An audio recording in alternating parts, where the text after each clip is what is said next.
एक राजा जिसका इकलौता पुत्र नशे में धुत रहता, हाथ में होते पत्ते, जुआ खेलने के साथ हर दम वो रहता नाच देखने में मस्त।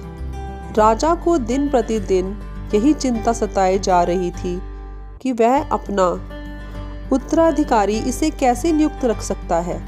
वह कैसे समझेगा अपने राज्य की जिम्मेवारी को, कैसे संभाल पाएगा इसी अपनी दशा में सारा राज्यपाट। इसी बात को सोचते राजा ने लिया एक फैसला।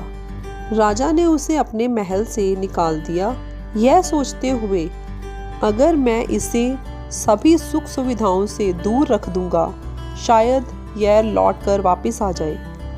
दिन हफ्ते महीने बीतते गए।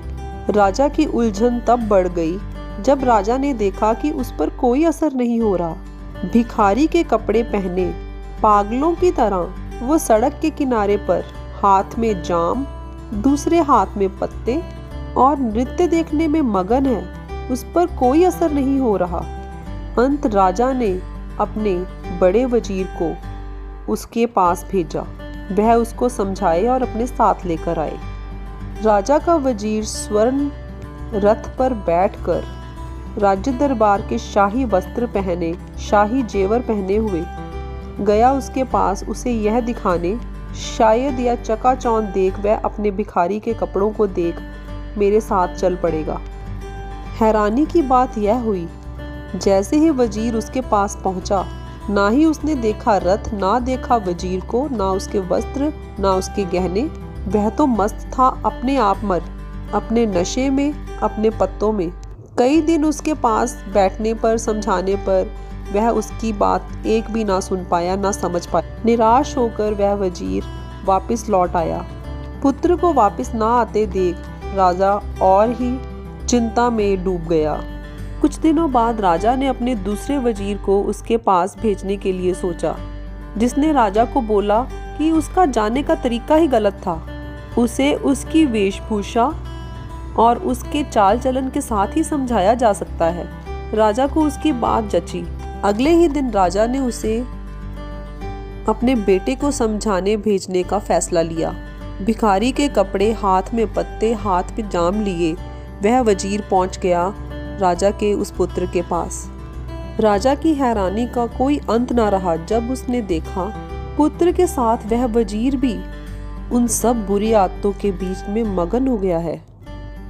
उस पुत्र को समझाने की बजाय वजीर तो उन्हीं सब बातों में, उन्हीं सब बुरी आदतों में रस लेने लग गया।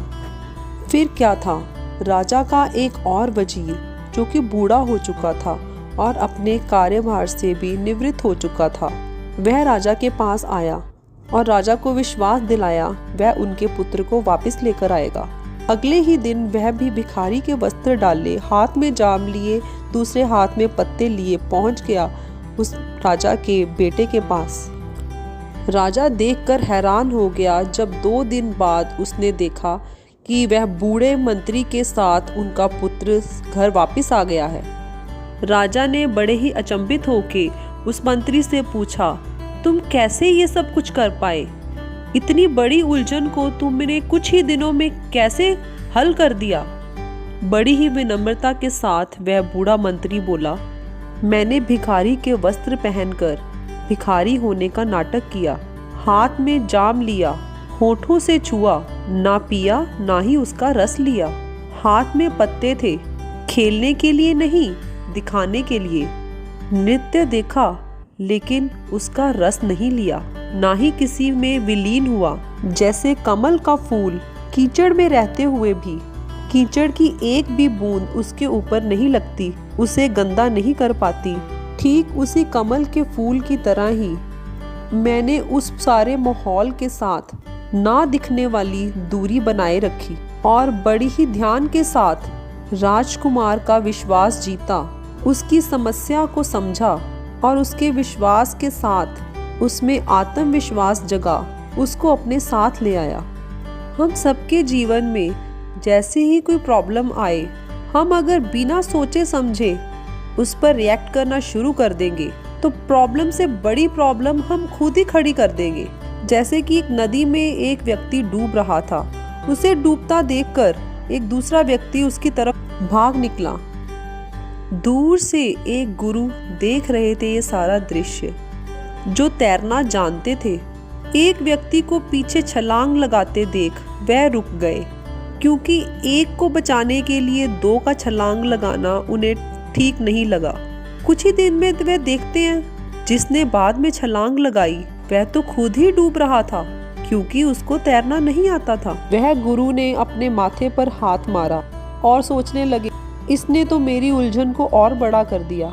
उन्होंने पानी में छलांग लगाई, बड़ी मुशक्कत से उन दोनों को वापस लेकर आए और कहने लगे, मित्र, अगर तुम्हें तैरना नहीं आता था तो तुमने छलांग क्यों लगाई?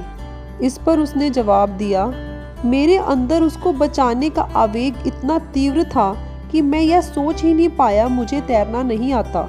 बहुत ही प्यारा था वह व्यक्ति जिसके अंदर मदद करने की भावना जागी, पर वह तो उसके खुद के लिए एक बहुत बड़ी मुसीबत बन गई। दूसरे को बचाने में उसकी खुद की जान जा सकती। जिसे तैरना नहीं आता या जिसे तैरना आता है, क्या फर्क है इन दोनों में? दोनों हाथ पैर चला रहे हैं, एक डूब रहा है पर दूसरा तैरकर डूबे को बचा रहा है। जब हम व्यवस्थित तरीके से अपने हाथ पैर मारे तो उससे हम तैर जाएंगे। अव्यवस्थित तरीके से हाथ पैर मारने से हम डूब जाते हैं। यही है जीवन। जब भी जीवन की समस्याओं को हम बड़े ध्यान से देखें, उनको समझें, बड़े ही व्यवस्थित तरीके से डिसीजन लें, तो प्रॉब्लम ही सल्यूशन बन जाएगी। बिना तैराकी के छलांग मत लगाएं।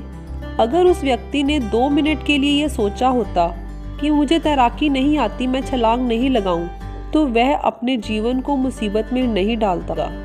जैसे कि एक सेंटेंस के सभी वर्ड्स को बिना गैप के लिख दें, उनका कोई मीनिंग नहीं निकलेगा। वैसे ही जीवन में कोई भी समस्या, कोई भी प्रॉब्लम आए, उससे थोड़ा गैप बनाकर एक दर्शक की तरह देखें। जैसे आप एक मूवी को देखते हैं, जब आप मूवी देखेंगे आपके मन में आ जाएगा ये अगला सीन ये होने वाला है। कैसे डिसाइड करते हैं ये आप? क्योंकि आप उस प्रॉब्लम के अंदर नहीं, उस प्रॉब्लम को बाहर से देख रहे हैं। ऐसे ही आपके जीवन में सारी समस्याएं हैं। अगर आप उनमें इन्वॉल्व ना होकर एक दर्शक की तरह देखेंगे, you will experience how all the problems get solved with very less effort and very easily. And do like, share, subscribe my video. Stay tuned for next video. Thank you. Have a nice day.